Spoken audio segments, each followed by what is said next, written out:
যারা টিম নিয়ে সুন্দর খেলায় অংশগ্রহণ করে দর্শককে সুন্দর একটি খেলা উপহার দিয়েছেন, ভবিষ্যতে এই ধরনের খেলা আয়োজন করবেন, আমি আপনাদের পাশে থাকবো। উনি আর এখন বিএনপির নেত্রী নন, উনি এখন বাংলাদেশের মানুষের নেত্রী। সেই দেশনেত্রী বেগম খালেদা জিয়ার কনিষ্ঠ পুত্র আরফাত রহমান কোকো।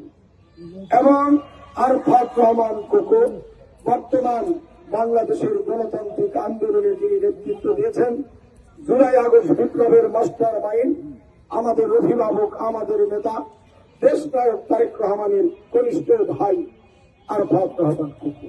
এই কারণে আরফাত রহমান কোকো টুর্নামেন্ট উপহার দেওয়ার জন্য আমি বাংলাদেশ জাতীয়তাবাদী দলের পক্ষ থেকে এবং আমার পক্ষ থেকে আমি আয়োজকদের অভিনন্দন জানাই।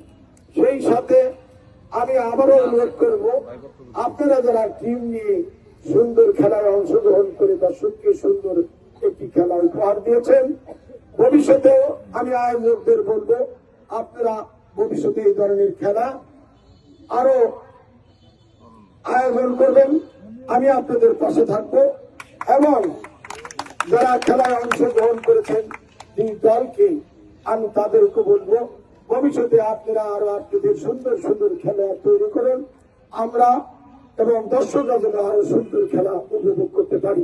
এই জন্য দুই টিমের কর্মকর্তাদেরকেও আমি অভিনন্দন জানাই এবং ভবিষ্যতে তাদের আরো সুন্দর সুন্দর প্লেয়ার জোগাড় করার জন্য, প্লেয়ার তৈরি করার জন্য আমি তাদেরকে প্রতি আহ্বান রাখছি এবং তাদের পাশে ইনশাল্লাহ থাকবে। সবাই আপনাদের প্রতি তাকিয়ে থাকে, আর এটা হচ্ছে আপনাদের ইমানি দায়িত্ব। আপনারা এই কারণে ভবিষ্যতে খেলা পরিচালনার ক্ষেত্রে মনে করবেন আপনি একজন ইমাম, ইমাম হিসাবে আপনার দিকে যেন মানুষ আঙ্গুল তুলতে না পারে, কোনো কোশ্চেন তুলতে না পারে, আপনাকে সেই দিকে খেয়াল রাখতে হবে। কারণ আপনি যদি অন্যায় ভাবে কাউকে হারিয়ে দেন বা কাউকে জিতিয়ে দেন, এটা কিন্তু আল্লাহর দরবারে আপনাকে কিন্তু দায়ী থাকতে হবে। এই জন্য আমি আপনাদেরকে বলবো যে আপনারা ভবিষ্যতে যারা আয়োজন করবেন এবং খেলা পরিচালনা করবেন, তারা সর্বদা নিরপেক্ষ থাকার চেষ্টা করবেন। কারণ আপনাদের নিরপেক্ষতা যদি থাকে, আপনাদের প্রতি যদি আস্থা থাকে, তাহলে কিন্তু খেলাধুলার পরিমাণ বৃদ্ধি পাবে। যাই হোক, আজকে আমরা আলোচনা করে আমরা ইতিমধ্যে দুই দলের খেলাই আমাদেরকে পছন্দনীয় হয়েছে। এই জন্য আমরা চাই সুন্দর একটি সমাধান। এই জন্য আয়োজক কমিটি এবং দুই টিমের ম্যানেজাররা আমাদেরকে আশ্বস্ত করেছেন যে টিম যে সিদ্ধান্ত নিবে, আয়োজক কমিটি যে সিদ্ধান্ত নিবে, ওনারা সেই সিদ্ধান্তকে স্বাগত জানান। সেই কারণে আমরা আজকে দুই টিমকে সুন্দর খেলা উপহার দেওয়ার জন্য যুগ্ম হিসেবে দুই টিমকেই আমরা যুগ্ম চ্যাম্পিয়ন ঘোষণা করছি।